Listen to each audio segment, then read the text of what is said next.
Glasses on. Hello everyone, my name's Mark Gilbert. I'm a librarian here at the State Library of South Australia, and I'm very pleased to welcome you to our first Stories from the Stacks talk for 2024. The first thing I'd like to do is ask you to make sure that your phone's turned off or is on silent. The State Library acknowledges this land that we meet on today is the traditional lands of the Kaurna people, and that we respect the spiritual relationship with their country. We also acknowledge the Kaurna people as the custodians of the Adelaide region, and their cultural and heritage beliefs are still as important to the living Kaurna people today. We also pay respects to the cultural authority of Aboriginal people visiting or attending from other areas of South Australia or Australia. Dr. Madeleine Regan has had a long association with the State Library of South Australia. Her oral history work is held in the State Library's collections, including such projects as the History of the Carmelite Nuns in South Australia, the Russian Community Oral History Project, the Bulgarian Market Gardeners Project, and of course the Veneto Market Gardeners 1927. We have used Madeleine's interview skills in the library's current exhibition, Cornucopia Gardens and Gardening in South Australia, which is now on in our Treasures Wall, which is just up the stairs behind us. So I hope you get the chance to have a look at the exhibition after being inspired by Madeleine's wonderful talk.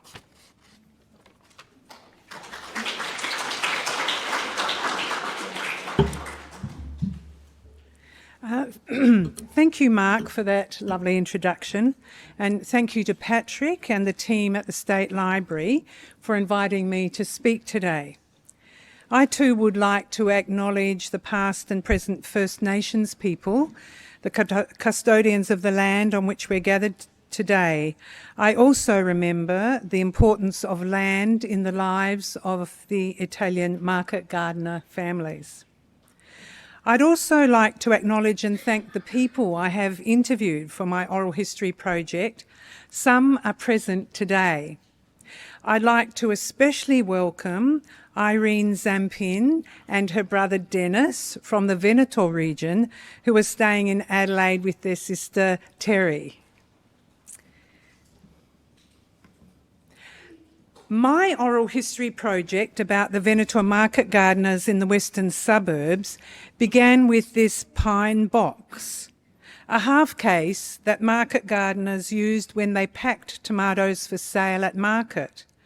A friend's parents made the half cases in their factory at Lockleys, and in 2007, my friend Aida introduced me to Johnny and Eleonora Marchioro, who were market gardeners at Bolivar for 45 years. Eleonora's here today. This half case belongs to the Marchioro family, and you'll see it on the piano. It's unusual to see a half case on a piano, I think. And it's an item that's being used in the exhibition that's on here at the moment, the one that Mark told you about. It's on loan to the library for the duration of the exhibition.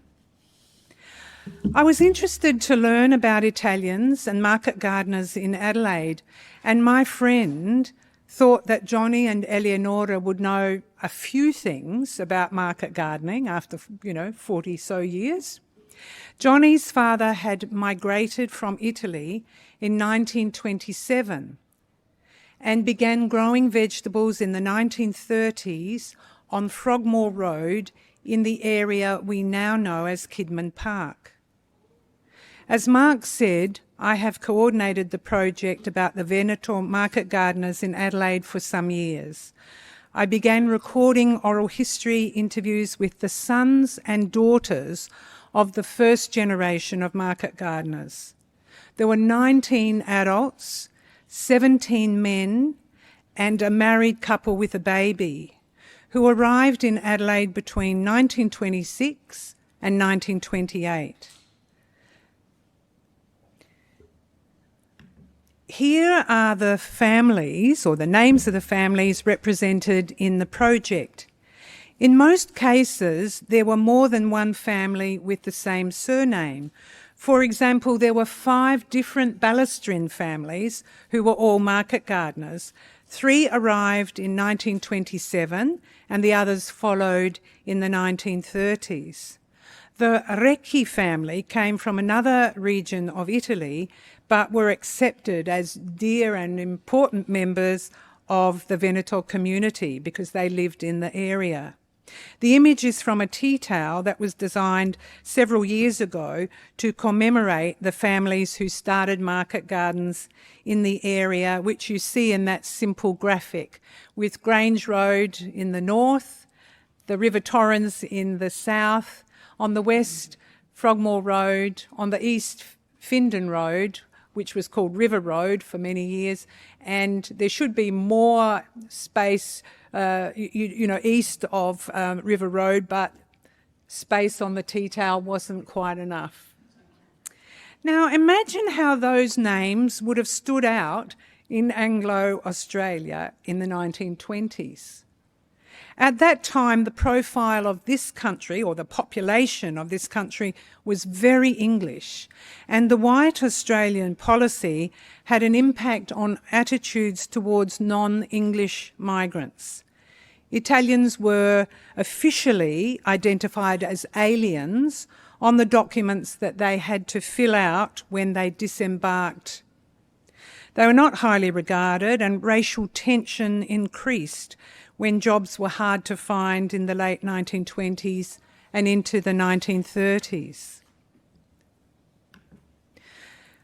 The adults came from the Veneto region in Italy, which is in the northeast.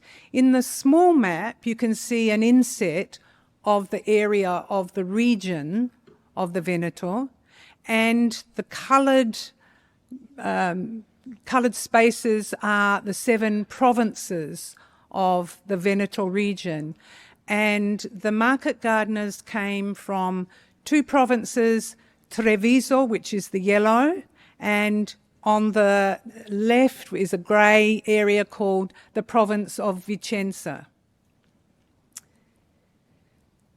Most of the adults who arrived became market gardeners in the western suburbs, in the area that we now know as Kidman Park and Flinders Park. The Veneto market gardeners called it Lockleys because all their mail was delivered from the Lockleys post office on the northern side of the River Torrens. I've got 2 views to give you an idea of the area where the Veneto market gardeners settled. In the map on the left, the red rectangle roughly shows the location of the market gardens. You'll see it is west of the city of Adelaide, about 8 kilometres, which was a convenient distance for the men to take vegetables to market by horse and cart in the early days, and that was to the East End market. You'd probably remember that. The location near the River Torrens was important, and for those living nearest the river, it was possible to grow lots of celery, which needed a lot of water. Men dug bores, and the groundwater was very fresh and good for growing vegetables. In that map, you'll see that there's lots of open land, not many roads beyond the suburbs that were closest to the city. The aerial photo moves us closer to the market garden area. Taken in 1935, you can see that there's lots of land in that area that was used for cultivation. Again, not many roads, and houses are difficult to locate. The extreme left of that rectangle is along the road called Frogmore Road, which became very famous in the Veneto community. People would say, I live at Frogmore Road, I grow vegetables on Frogmore Road. The next road parallel, that's River Road in those days, but became Findon Road.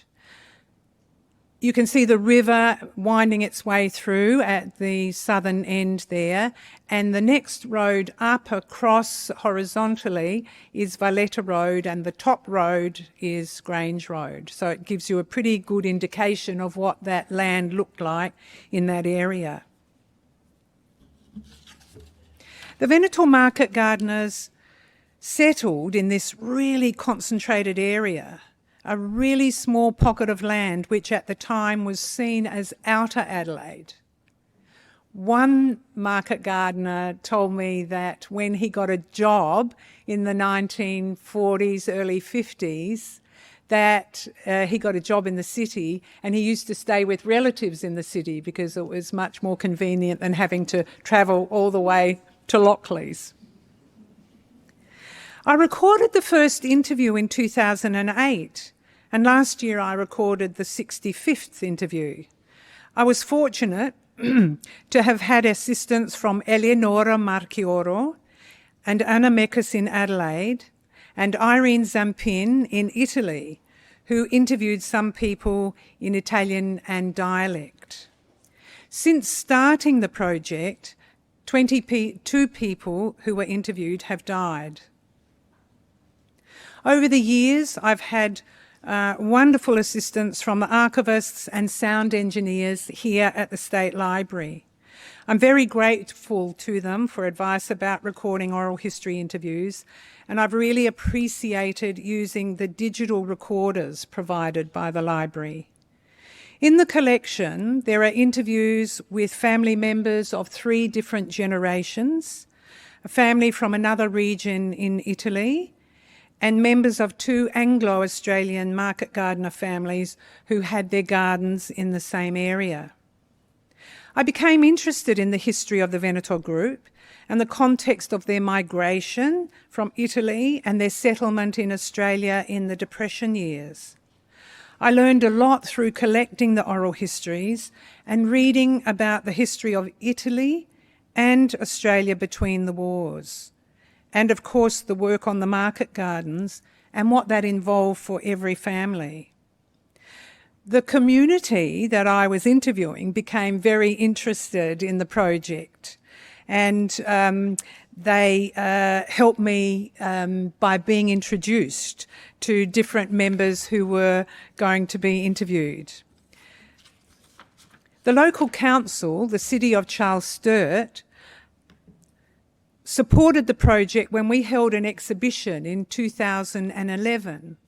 Since then, we've had many other events, and some of the men whose fathers migrated in the 1920s have worked with me to share information about the history of the Veneto market gardens in different presentations to local history groups, Probus, and a few other places.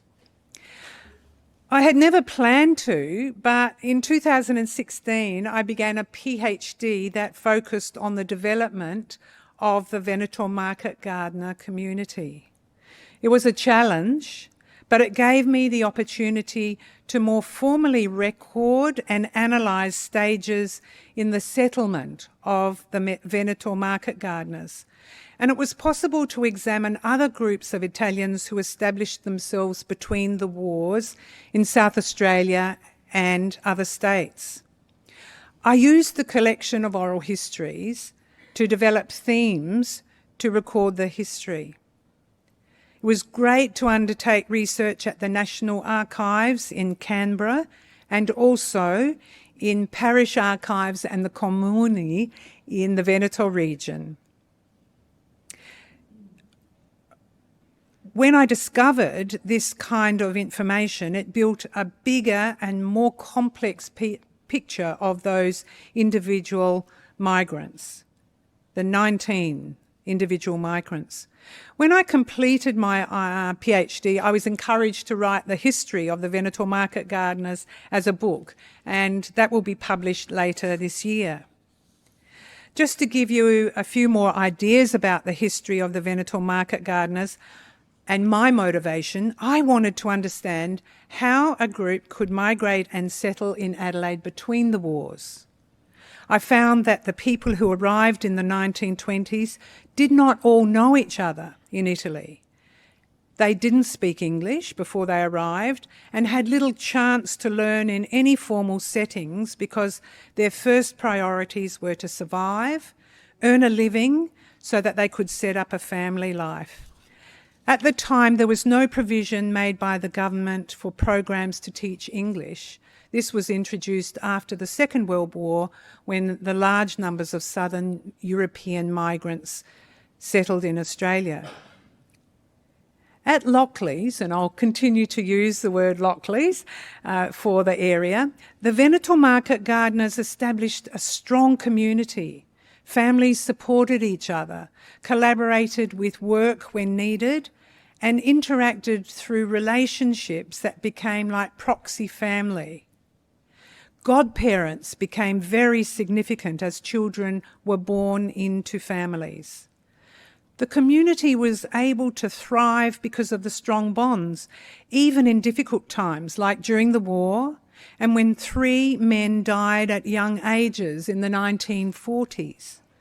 When 3 breadwinners died and left families who had to work out ways to maintain the market gardens with young children, other families stepped in to support, provide care, and give practical assistance.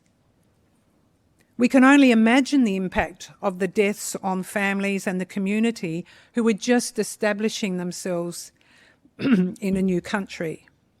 The sadness and difficulty for those families were eased a little by the kindness and support in the community. After the war, the families welcomed new Veneto migrants who were escaping the devastation and poverty in Italy. Some of those young men began their lives in Australia working on the Veneto market gardens at Lockleys.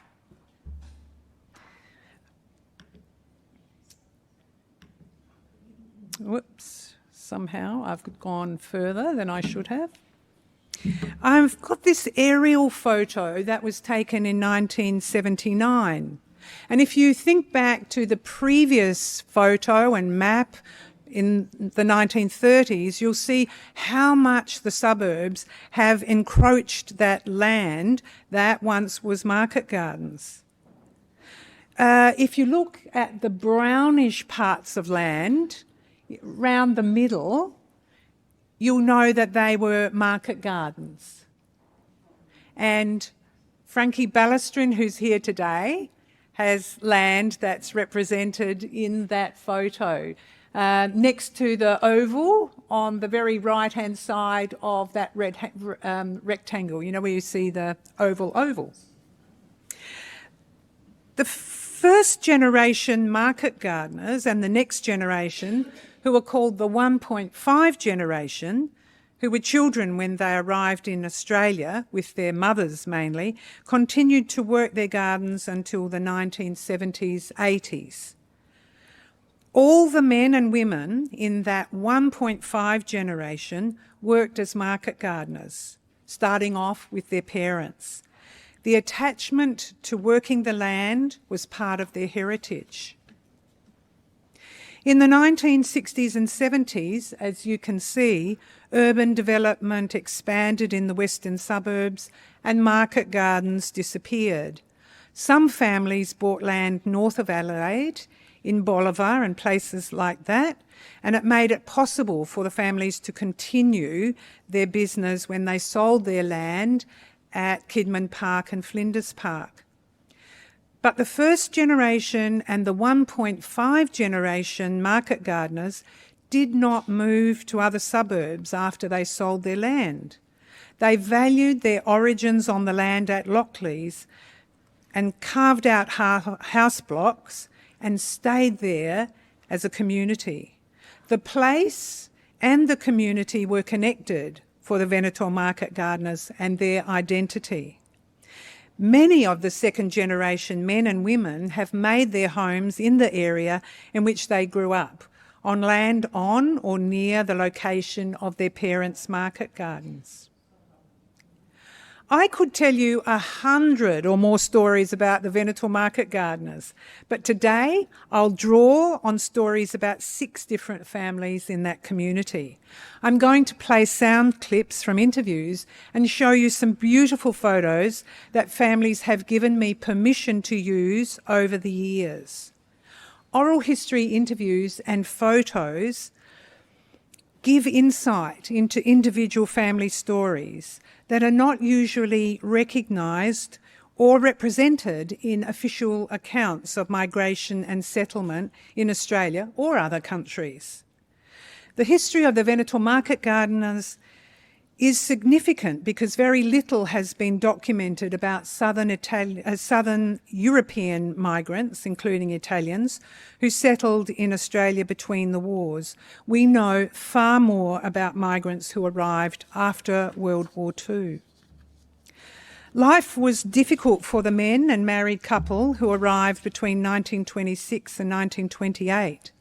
They started off living in boarding houses in the west end of the city, Hindley Street, Weymouth, Curry, Morphett Streets. There was not much work for people in the Australian population because of the Depression.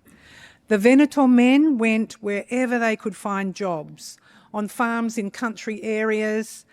They built roads in Karoonda, they cut cane in Queensland and felled wood in Victoria.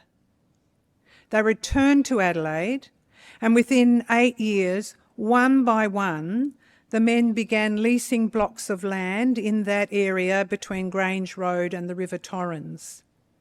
No one seems to know just how the men found out that the land was available, but my theory is that they were living in the boarding houses after they returned to Adelaide, and they passed on the information through word of mouth.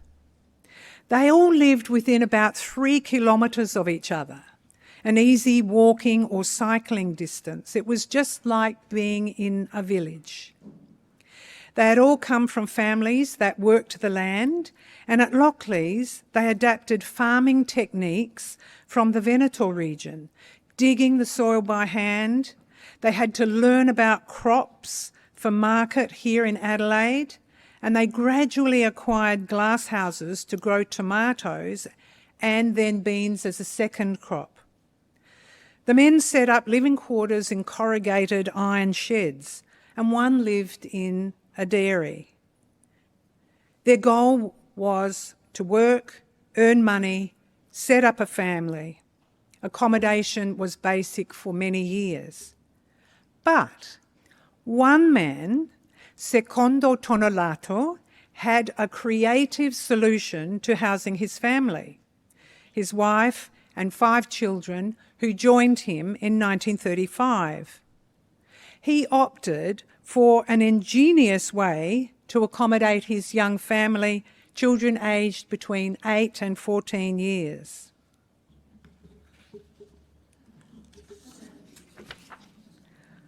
Secondo saw a train carriage when he was driving through Islington and saw the rail yards, and somehow he transported this very long carriage to his land on Frogmore Road. Now, this was no basic carriage or wagon, as the Veneti called it. The carriage had been built by the South Australian Railways as a royal carriage. It is believed that it was built for the 1927 royal visit of the Duke of York, later to become King George VI, and the Duchess of York, who later became the Queen Mother. Can you think about the 5 children who'd come from a poor, small village in a rural area in the Veneto region? What would they have made of the luxury of their new home? Everyone I interviewed, even the second generation and third sometimes, remembered the wagon and how it continued to be a landmark in the area. Inside the carriage were 5 bedrooms, a saloon, a kitchen, although the family didn't use the kitchen in the carriage, they had a kitchen in another little building, and there was a shower room. It was ornate with burgundy velvet fabric, leather upholstery, polished dark wood, and etched glass windows with hunting scenes. People really remembered the beauty of that wagon and the way it stood out in the landscape of the rows of glass houses and paddocks of vegetables. The carriage accommodated the Tonelato family until the parents built a new house. After the war, it was used to accommodate Italian migrants who arrived from Italy. Sadly, it was burnt down in the 1960s. When the 17 men arrived by themselves, 4 were married and had left wives and children in Italy, who, like the Tonelato family, reunited later here in Adelaide in the 1930s. Marriage and raising a family were very important ways to settle down and achieve a sense of stability and security. Other men married after they migrated. 3 married by proxy. A proxy marriage was conducted in a Catholic church in Italy. The unusual element was that one of the 2 spouses was absent at the time of the ceremony. The women were in Italy, dressed as brides, and by their side, instead of their husband-to-be, stood a male relative. Sometimes it was the father of the husband, or it might have been a brother.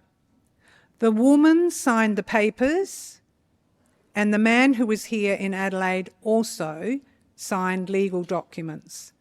The arrangement was formalised by Catholic priests in Italy and in Australia. At the time, it was considered to be more morally acceptable for a young Italian woman to make that long ship voyage as a wife rather than as a single woman. The practice continued after the war when many Italian couples married by proxy, and it ended in about the mid-1970s. I'm going to show you a slide of a couple who married by proxy. This is Angelina Marchioro and Vittorio Marchioro. They were not related to each other. Marchioro, I understand, in the province of Vicenza, where they came from, was very much a common name. Vittorio Marchioro, unlike the other 2 men, did not know his spouse before he came to Australia. And I understand that these were 2 separate portraits, Angelina taken in Italy and Vittorio taken here in a studio in Adelaide. And I understand from Johnny, their son, that they exchanged these. They've been put together and obviously hand-tinted. Vittorio's sister had worked with Angelina, and the introduction between the 2, Angelina and Vittorio, was conducted through letters. In 1937, Vittorio and Angelina married by proxy. She was 23 years old and Vittorio was 31 and had been in Australia for 10 years. Before Angelina left Italy in December 1937, Vittorio wrote her a final letter. Today, you will hear Vittorio and Angelina's daughter-in-law, Eleonora Marchioro, who's here today, read the English translation. At the beginning and end of the clip, you will hear the voice of Johnny, Eleonora's husband, reading in Italian. We recorded this clip quite a long time ago for another event. Johnny died last September. He had been the first person I interviewed in 2008.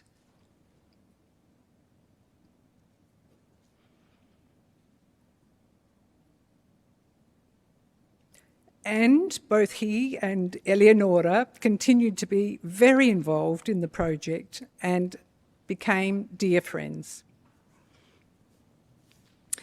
Thank you, Eleonora, for agreeing to me using the recording today. You will hear in the letter that Vittorio had some concerns for this new wife whom he didn't know and wanted her to be well prepared for the 45-day ship voyage. Cara Angelina, rispondo alla tua cara lettera ricevuta il 14 di novembre. Dear Angelina, I am answering your letter that I received on the 14th of November.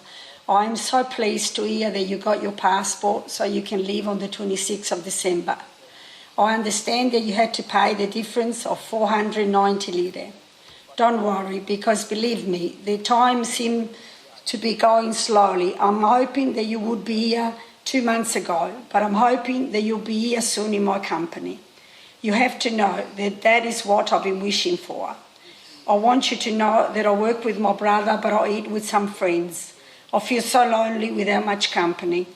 Dear Angelina, you tell me that the money I sent is not enough, and you had to borrow the rest of the money for the journey from my brother-in-law, Angelo. Thank him for me. I'll send the money to him in a few days. Dear Angelina, I want to tell you, don't bring lots of clothes, but I hope you will look nice when you arrive at the port. You have to know that there will be lots of curious people waiting to see what you look like. I hope you look smart. Your husband Vittorio. Ciao, we will see each other soon. Guarda di fare una bella figura. Ricevi I miei più cari saluti e baci che sempre ti pensa tuo marito Vittorio. Ciao, arrivederci presto.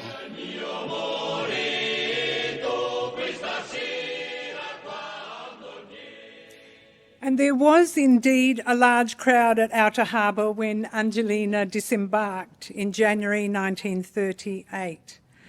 Angelina and Vittorio were interviewed for another oral history project in the 1980s, and Angelina recalled that there were about 40 people there who welcomed her.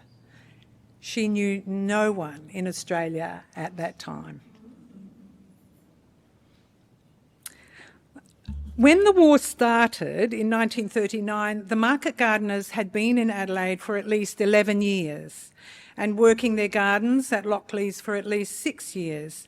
In my research, I found out that the war years were really difficult for Italians in Australia after June 1940, when Italy joined Germany against the Allies. Italians were officially called enemy aliens, and there were regulations that affected the everyday lives of Italians, even if they had become naturalised as British citizens, as they were called then. For example, Italians had to report weekly at the local police station with their registration papers. They had to get permission to move out of the suburb they lived in, even if it was for a few hours. It was illegal for Italians to own a radio or a camera, and enemy aliens were fined for non-compliance. A number of the market gardeners were fined for not carrying their identity papers or for travelling away from their suburb. The fines were reported in the Advertiser and were not small amounts. During the war, Italians were only allowed to buy land if permission was granted by the Attorney General in Canberra. When one man who had been a market gardener in the area applied to buy land, a successful local campaign was carried out against Italians, and his application was refused. We're going to listen to a perspective of the war through the eyes of Johnny Tormana, who arrived with his parents and sister as a 12-year-old early in 1940. You'll hear his experience of the restriction of movement that impacted his family when they wanted to visit relatives on the market garden at Lockleys. When we arrived, we could go anywhere. That's how Dad went up to the mica mines up there like that. But 4 months after we arrived, when Italy entered the war, we became aliens with restrictions. We were aliens, we were not naturalised. You had to be in Australia for 5 years before you could apply for naturalisation. We were not allowed, and not that we could have, though, but we were not allowed to buy property or buy a house or all of that unless you were naturalised. And during the war years that we lived in Waymouth Street, to go down to my auntie Giovanna in Frogmore Road, Lockleys, we were not allowed to move outside the square mile of Adelaide, there without a permit from the police station. So if ever we wanted to go and visit auntie like that, we had to get me, even at 12 years old, we had to go to the police station and we were fingerprinted, and that permit was only allowed for that day. Interviewed in his 80s, you can still feel Johnny's astonishment and almost a sense of injustice about the treatment of Italians and the prohibitions in everyday situations. Even though market gardening was considered essential war employment, feeding the army, feeding the population, 3 market gardeners and their relatives were called up to serve in a civilian army which was called the Allied Works Council. Men were sent away for months at a time to work in jobs that supported the war effort, like building airstrips, mining mica in the Northern Territory, cutting wood in the southeast of this state, or building salt lakes on York Peninsula. The men lived in camps that were really like army camps. While they were paid a sum for their work, they had to apply for leave, and the conditions were not comfortable. And in the case of the 3 market gardeners, they were parted from their wives and children and could not continue with the cultivation of their land. The women were left to manage without their husbands and only succeeded in keeping the market gardens going with the help they received from other Veneto men. In this photo of the Balestrin family, or one of the Balestrin families, you see Giuseppe, who is seated, and his wife Cesira, and eldest 2 children, Lino and Norma. Giuseppe worked in the Adelaide Works Council for about 18 months, in the Northern Territory and in the Riverland, and reading his file in the National Archives, I learned that he had made several attempts to escape from the camps and return to his family and work on the market gardens before he was finally discharged in 1945. The other market gardeners were involved with growing vegetables for the army. They had contracts. In this excerpt, you'll hear Lino Tonelato talk about being called up to serve in the army. But a different decision is made when the military officer hears what Lino's work is. Well, I was called up, and because my brother was called up, they left him home. I was called up. When you come of age 18, you go for the examination, and they said, "What do you do?" "I'm a market gardener." I said, "We got contract with the army, cabbages, collies, and potatoes. We had a contract for the army at Keswick." And they go, well, they looked it up. We were there. Then we had the contract to plant stuff for the army. So, no, we don't need you. You go home and feed the army.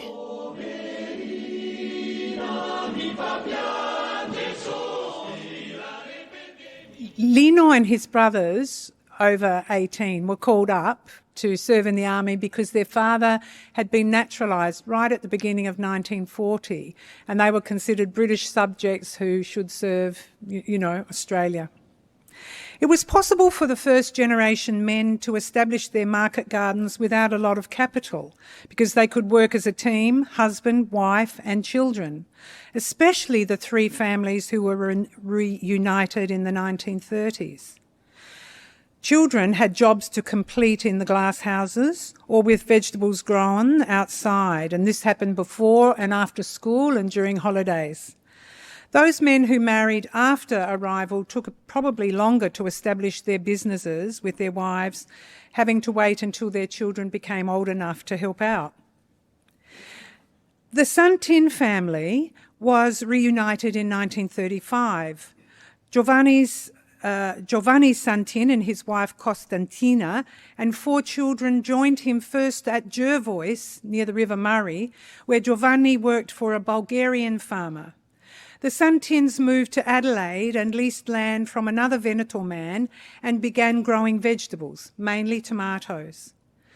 The 3 sons bought land in 1950 on Frogmore Road and together with their wives worked their market garden for about 40 years. I'd like to introduce you to Anna Santin, née Mattiazzo. I interviewed Anna in 2013 when she was 85 years old, and I asked her about her life in Adelaide. She'd arrived as a child and her family lived in the city where her father was a butcher.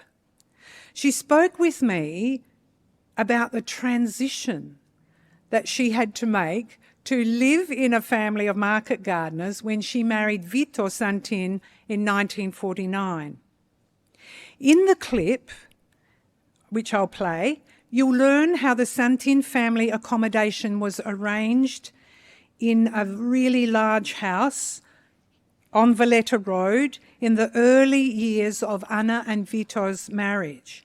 3 generations lived together, and this was a household arrangement that was common in the rural areas of the Veneto region where the market gardeners had originated. At the end of the clip, you'll hear Anna state that the 3 husbands and 3 wives worked together. When you got married, you went to live with the Santin family on Veneto Road in the big house. Who of the Santin family were living in the house at that time? Well, it was mother and father-in-law, and then younger brother come from, he had gone to Italy and got married and came back here. And with my brother-in-law and sister-in-law and us 2, husband and I. And then I had Dean. So you did you have a honeymoon? No, there was no honeymoon those years. So you got married, and then you moved to the big house. Got married on the Saturday. On the Monday, I went to cut celery. And had you known how to do that? Well, you soon learn. We used to work together, the 3 brothers and 3 sisters, sister-in-laws. One of the lovely things about oral histories is that you pick up the sort of humour or the passion or the sadness. And, you know, how silly to ask a market gardener if she'd had a honeymoon. In the last story, you'll hear about Sandra Semola, née Zampin, talk about her decision to leave school at the end of grade 7. She left before she reached the legal age of compulsory education, which was 14 at that time. After you hear the clip from Sandra's interview, I'm going to tell you something that I heard in the interview that really surprised me about her experience of working in the family market garden.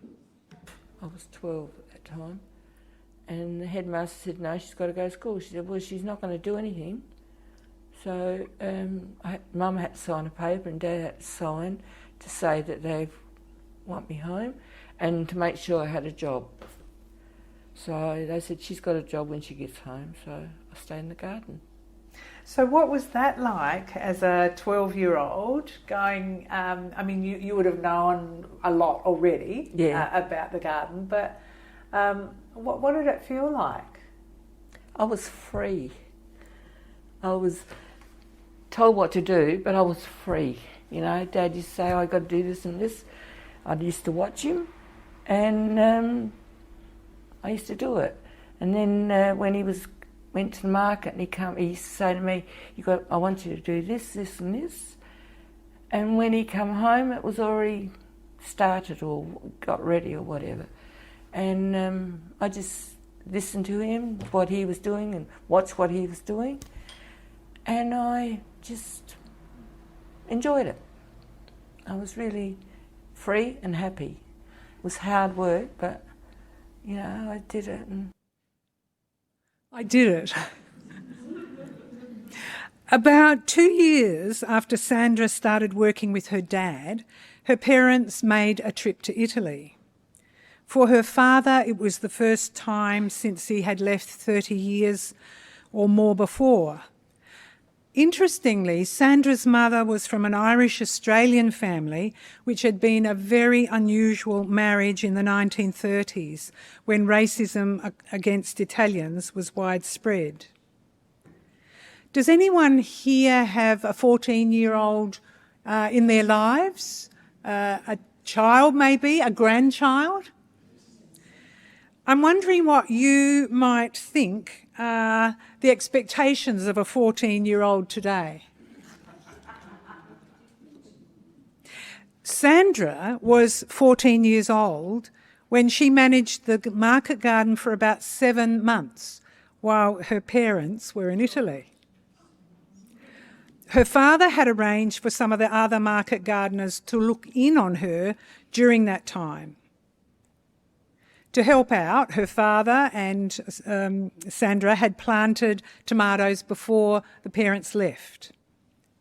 Now, to give you some context about the capacity in a standard glasshouse, there were 8 rows and 90 plants. So in total, in a glasshouse, about 720 plants. And as you heard, Sandra cared for 9 glasshouses. So mathematically, I didn't work it out actually, but there was Sandra responsible for the cycle of cultivation from planting to picking, and that is usually 6 to 7 months, which was the time that she was responsible. So she would have been responsible for watering, pruning, picking, and then sorting and packing as she prepared tomatoes for market, and her father had arranged for someone else to take care of the market business. One day, Sandra was in one of the glass houses and heard men's voices. She went outside and asked what they were doing there. They had arrived because they knew it was time to prune. The men said, yes, they were here to help prune the tomatoes. In the interview, Sandra laughed heartily when she remembered that. They looked in the glass houses and saw that she had already completed the pruning. She said they were so surprised that they took their hats off. And here are her words. I'll never forget that day. They just couldn't believe that I had just finished doing those 9 glass houses, and they were coming to help me so I wouldn't get behind.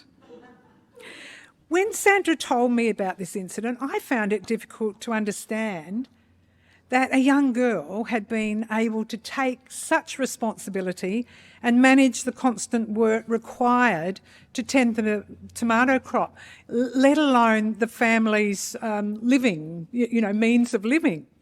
But she told me proudly in the interview that there was money in the bank for her parents when they arrived home, a sure sign of her successful work in the market gardens at 14. But what about the next generation? Only 2 sons born in Australia followed their parents into the market gardens to retirement. One is in the room today, Frankie Ballestrin, and the other was Johnny Marchioro. The sons and daughters of the first generation generally wanted to work in other jobs. They had witnessed their parents, that hard physical work as market gardeners, and the various challenges that they had had to endure. The sons and daughters received more education than their parents, who mostly had had 3 or 4 years of schooling in Italy. The young people had access to a wide range of jobs available in Australia in the 1950s, 60s and into the 1970s. and they had more opportunities for leisure. These factors led to the second generation moving away from work in the market gardens. But the second and third generations have maintained connections to the Veneto market gardens. Their participation in the Oral History Project has shown their attachment to the market gardens and the community. As I have said, I've listened to the memories of the people. I learned about physical work, the constancy of cultivating plants, and the need to adapt to the seasons and plan for the cycle of sowing seeds, planting, watering, pruning, picking and selling vegetables at market. I realised that owning land in Australia was a huge achievement for people who had come from poverty and subsistence living in the Veneto region in the 1920s. When I interviewed Assunta Giovannini Netonalato, I asked her what she thought about the area in which she had grown up. And her answer was not just about the locality, it was about the people. We're coming to the end of the interview, Assunta, but what would you like people to know about today, about this particular area? Well, in this particular area, like that you said, Madeleine, in those days it was just these migrants that arrived, tried to make a living, tried to make something for themselves, and they all worked hard. They all kept in touch with one another, and everyone seemed to have got on with everyone else. There was no arguments, there was no quarrels. It was just that all the families helped one another, and you were all classed as friends. You know, if something happened to someone, the other one would know. And it all seems to be in that square there. And they all kept close contact. And, you know, it's good to remember that these people, you know, they all looked out for one another. As you can hear in Assunta's clip, the place of settlement at Lockleys was as important as the community. People were attached to the physical location and to the relationships that had developed over decades. Both attachments were emotional anchors and created the identity of the Veneto market gardener community. Many of the interviewees spoke about the community as a family, their daily interactions through shared language, heritage of working the land and collective occupation as market gardeners created a sense of family in a safe community on the safe margins or on the margins of Anglo-Australian society. And those bonds have developed through 3 generations. I'm really thankful for the generosity of the people I've interviewed because we now have an extensive archive that documents the history of this community in Adelaide from the 1920s.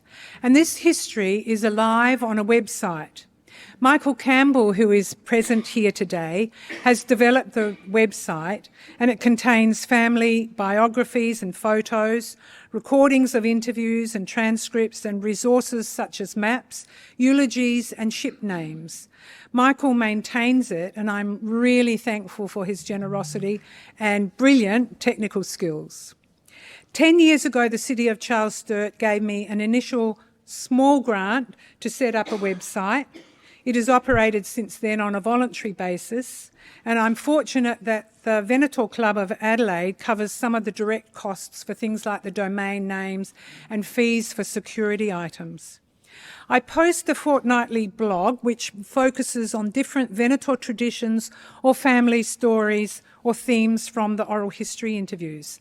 Sometimes family members write the blogs and record memories of events or customs and rituals like what happens at Easter and Christmas. And we even have recipes. Subscribers live in Australia, Italy and Canada. If you are interested, you can subscribe to the blog through the website. This final photo is of Johnny Marchioro's 5th birthday in 1945. 8 out of those 10 children have been interviewed as adults for the project. Each of the stories you've heard today provides evidence of a migrant community that has developed over nearly 100 years. And continues to have meaning for the next generation. Despite the challenges for the first generation of market gardeners, Their sons and daughters, in their interviews, considered that life in Australia was better for their parents who had experienced poverty and the devastation of the Veneto region after World War I. The market gardeners became successful business owners, particularly after World War II. The economy was developing and the population in South Australia was growing, and being primary producers and cultivating vegetables was profitable. And importantly, the community nurtured their Veneto identity and their stability and security through the market gardens, which represented home, work, means of living, and a social network, a community that was like a village. The history of the Veneto market gardeners is an important record of a community who has contributed to the economic, cultural, and social life of South Australia. It is a group biography created through the collection of the oral histories that record the lives of Italian migrants and their work from the beginning of their story, which began in the 1920s. The oral histories communicate the experience of inclusion and exclusion, of courage, belonging, desire, risk and achievement for the market gardener families in Australia. Thank you very much.